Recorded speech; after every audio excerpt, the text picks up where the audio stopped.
Hello everyone. बेटा आज जो हम टॉपिक करने जा रहे हैं कंडक्टिंग पॉलीमर्स। कंडक्टिंग पॉलीमर्स क्या होते हैं? जिनमें इलेक्ट्रिसिटी कंडक्ट होती है from one point two another, ऐसे पॉलीमर्स को हम कंडक्टिंग पॉलीमर्स बोलते हैं।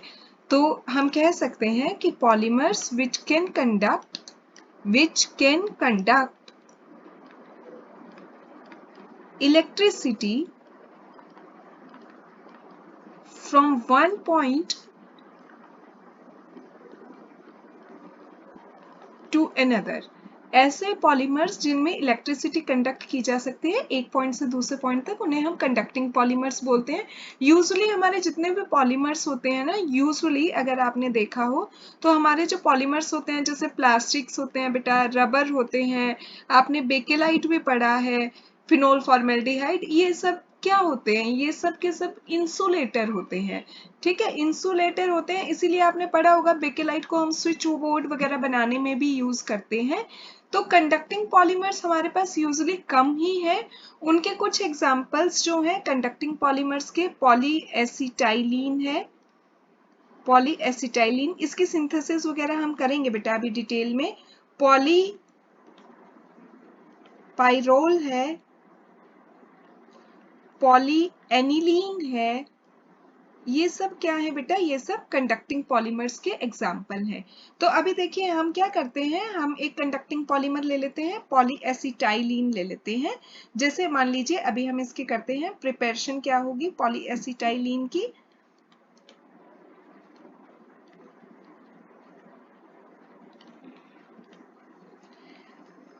As the name indicate, monomer क्या होगा बेटा? इसमें मोनोमर क्या यूज करेंगे आप? Acetylene, acetylene. और एसिटाइलिन क्या होता है हमारा? इथाइन को बोलते हैं हम। CH ट्रिपल बॉन्ड CH, इसके आप n नंबर ऑफ मोनोमर्स लेंगे अगर, तो इसमें क्या होगा बेटा? इसमें आगे पॉलीमराइजेशन होगी और इस तरीके से CH बीच में रह जाएगा, डबल बॉन्ड CH। ठीक है, इस तरीके से आपका यहाँ पे चलता जाएगा, फिर से CH double bond CH, single bond CH double bond CH, so on. ये जो बन रहा है हमारा, ये बन रहा है पॉलीएसिटाइलिन।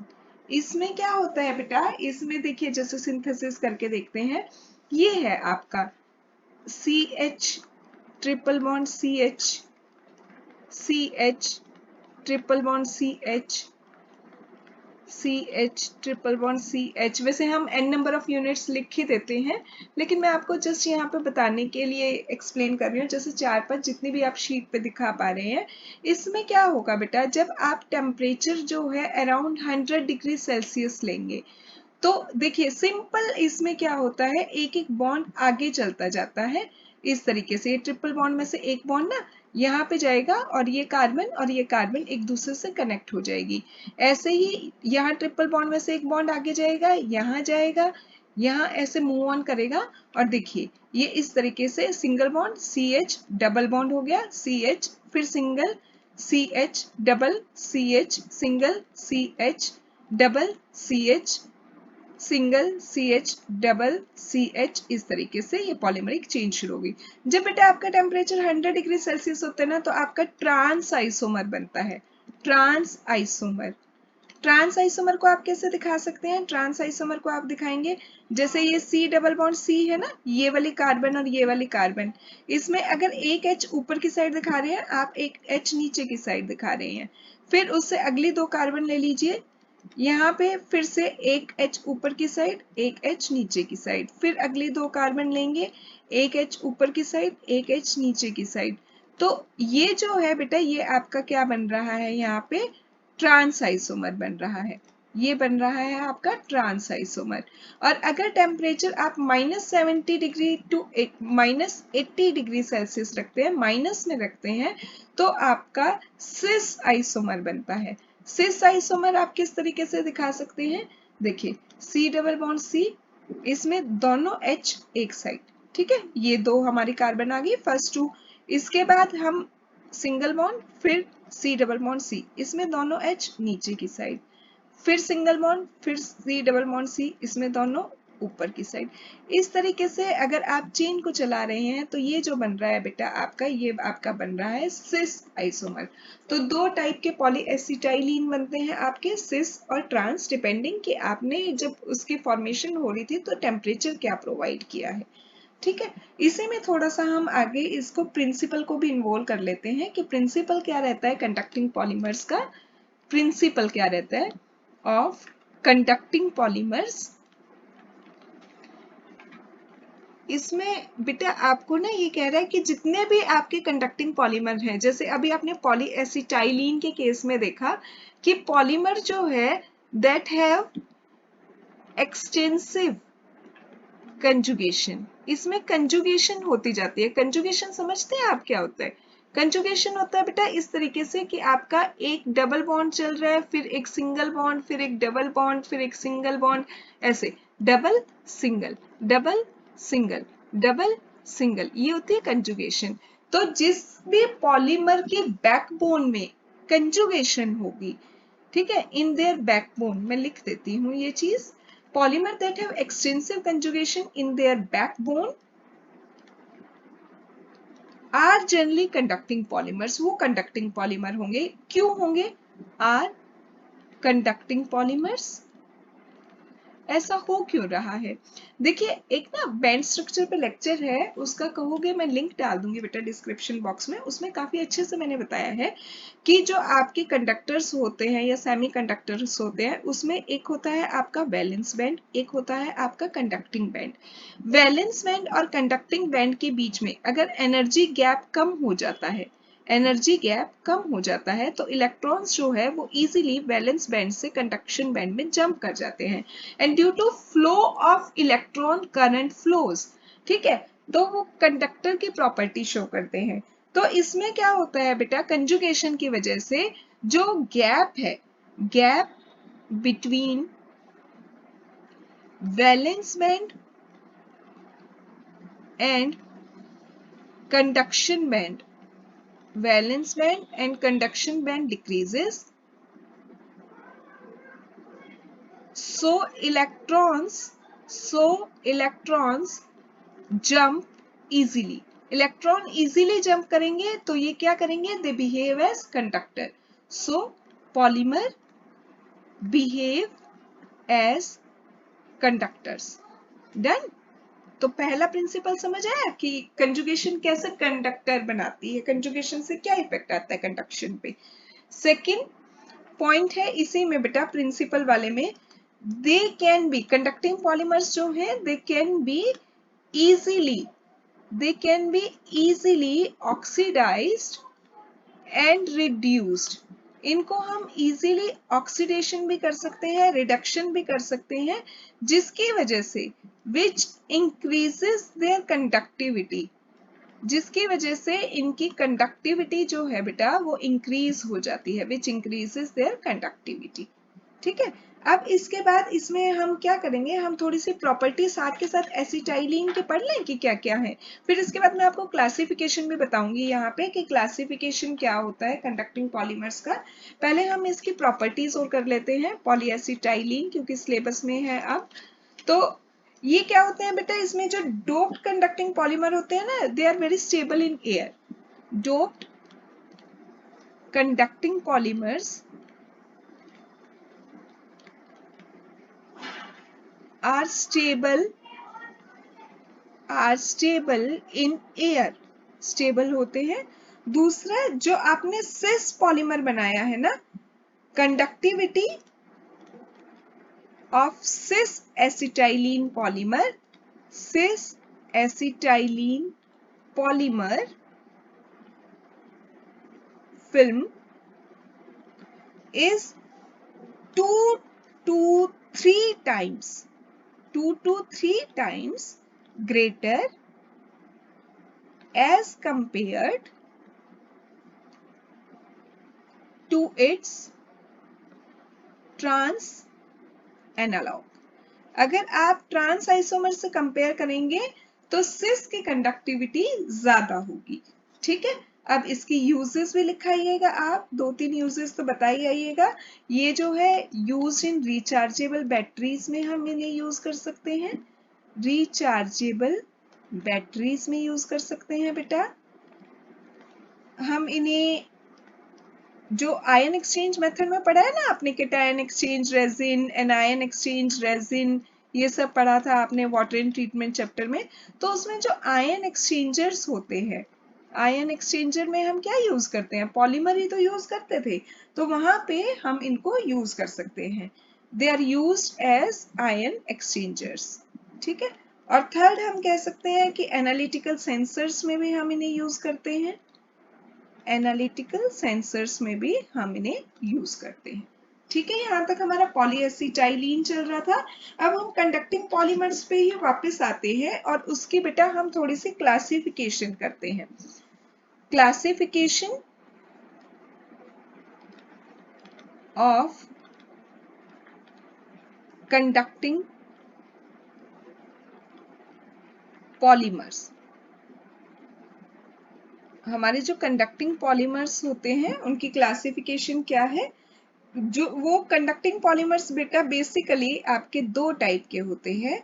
यहाँ पे एक आपके होते हैं इंट्रिंसिकली कंडक्टिंग पॉलीमर,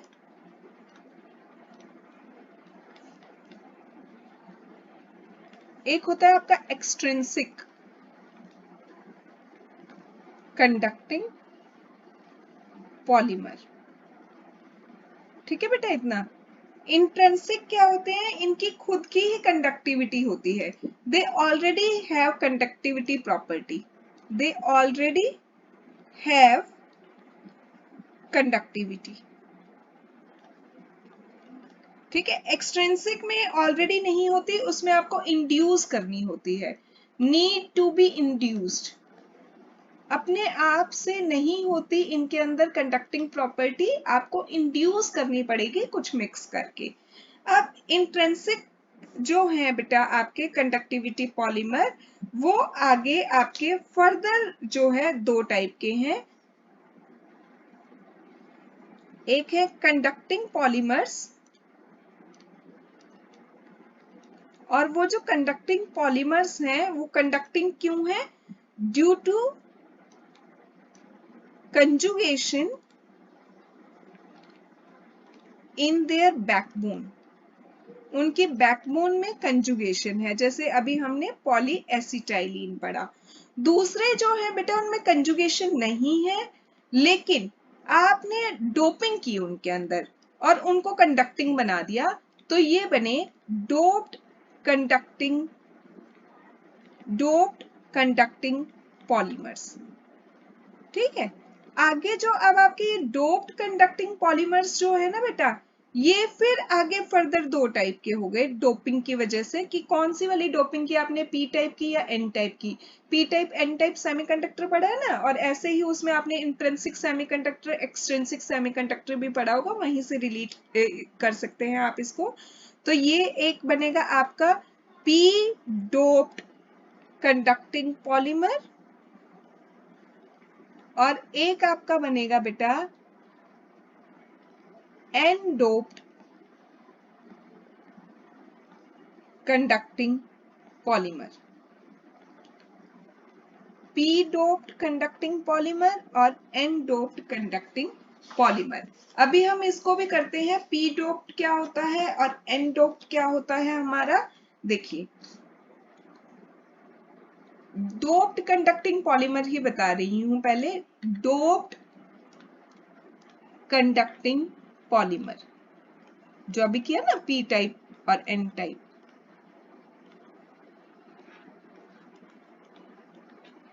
ये कैसे बनते हैं बेटा, इनको शॉर्ट फॉर्म में हम डी सी पी भी बोलते हैं, डी से डोप्ड, सी से कंडक्टिंग, पी से पॉलीमर।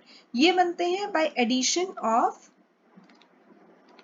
डिजायर्ड इम्प्योरिटीज, आपने कुछ इम्प्योरिटीज मिक्स की, ठीक है। और डिपेंडिंग अपॉन द डोपेंट, कौन सा डोपेंट आप यूज कर रहे हैं, डिपेंडिंग अपॉन dopant added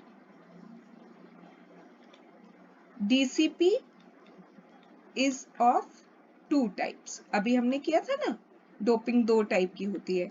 कौन कौन सी 2 टाइप की थी अभी हमने? एक हमने की थी p डोप्ड कंडक्टिंग पॉलीमर,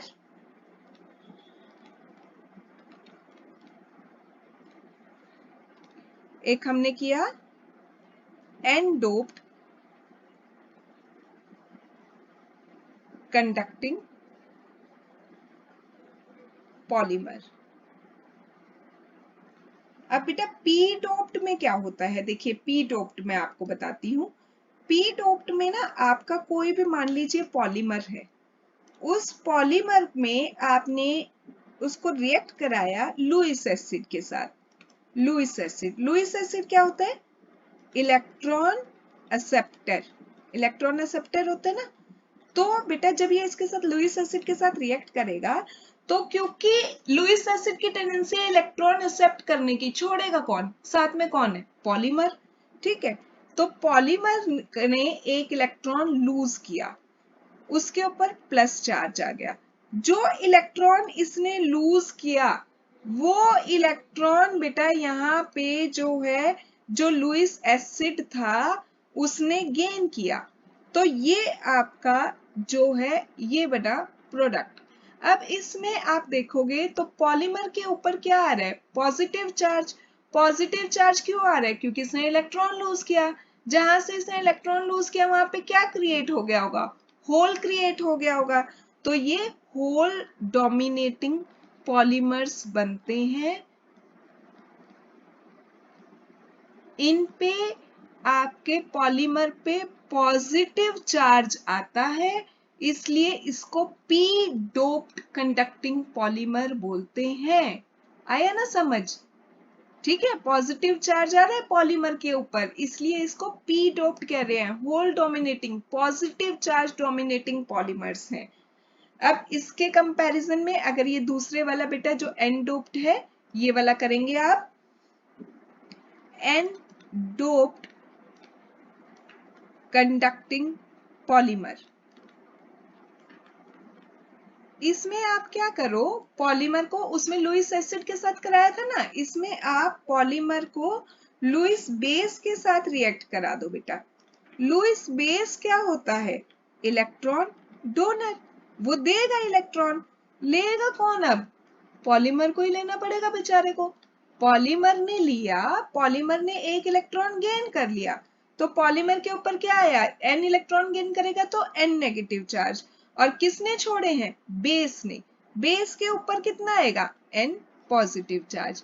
तो देखिए अब इसमें पॉलीमर के ऊपर नेगेटिव चार्ज आ रहा है, इलेक्ट्रॉन्स की डेंसिटी बढ़ रही है, तो ये इलेक्ट्रॉन डोमिनेटिंग कंडक्टिंग पॉलीमर्स होते हैं। इसमें बेटा पॉलीमर के ऊपर नेगेटिव चार्ज आता है, इसलिए n doped, negatively charge doped polymer भी बोलते हैं इन्हें। क्लियर है p डोप्ड और n डोप्ड कैसे कैसे होते हैं?